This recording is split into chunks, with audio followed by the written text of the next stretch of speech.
Le cinéma des frères Luc et Jean-Pierre Dardenne se conjugue au présent. La rugosité des images des Dardennes est inconfortable pour beaucoup.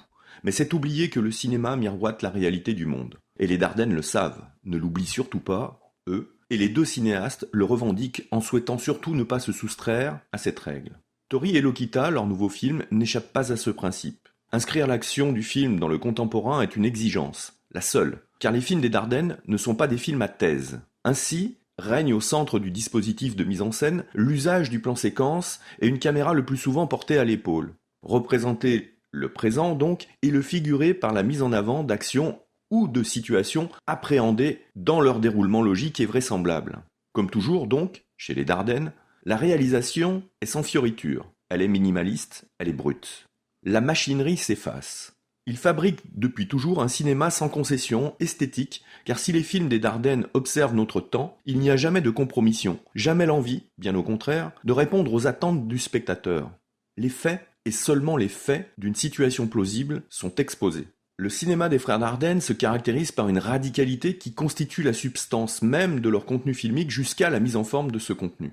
Tori et Lokita, visuellement, comme dans son développement scénaristique, est à rapprocher de leur précédent film, Le jeune Ahmed.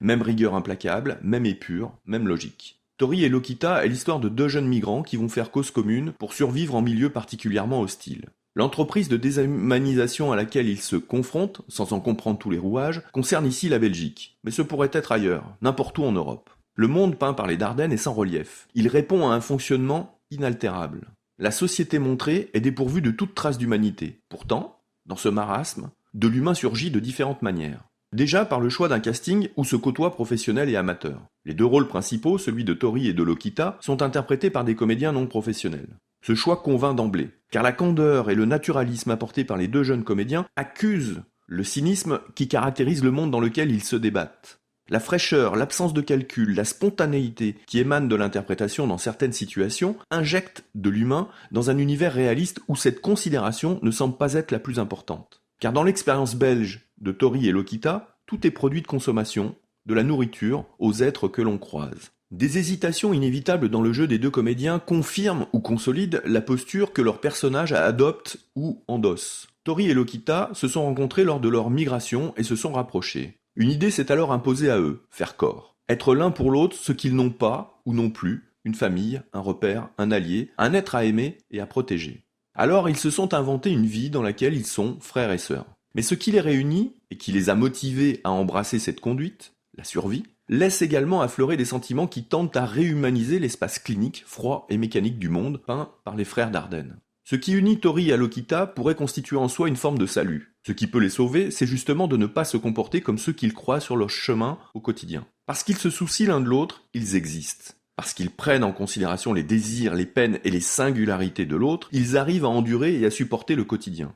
Tori et Lokita n'ont aucun lien de parenté, et pourtant, dans les palpitations de leur attention réciproque, se joue l'essentiel de ce qui nous distingue de la monstruosité d'une organisation sociétale fondée sur l'exploitation de tout et surtout de l'autre. Les individus qui peuplent le film collaborent tous, à leur manière, au bon fonctionnement d'un système qui accompagne le déclin de nos sociétés occidentales. Aux spectateurs d'en tirer éventuellement des conclusions en fin de projection, mais rien n'est impératif. Nous disions en préambule que le cinéma des frères Dardenne ne propose pas de thèse, qu'il fuit la psychologie. Il ne nous donne jamais de quoi comprendre les motivations de chacun. Le cinéma des Dardennes se cantonne aux faits dans leur essence. À nous de les observer pour ce qu'ils sont et pour ce qu'ils nous racontent. En décrivant des individus qui se définissent à travers des faits ou à partir des actes qu'ils commettent, Luc et Jean-Pierre Dardenne construisent une œuvre qui échappe aux attendus, aux clichés. Les êtres peints dans Tori et Lokita ne sont pas des prétextes à évoquer un certain état du monde, ils font partie de ce monde. Ils sont le constat de ce monde. Tori et Lokita existent pour ce qu'ils sont. Le film parvient ainsi à abolir la frontière qui existe entre la position d'un spectateur, qui regarde à distance une situation qui lui rappelle une réalité souvent évoquée par le prisme de récits superficiels qui tentent à banaliser la trajectoire d'individus au destin brisé. Dans l'histoire que les deux personnages s'inventent, un lien fraternel imaginaire, se dessine inconsciemment la possibilité d'un autre monde ou d'un monde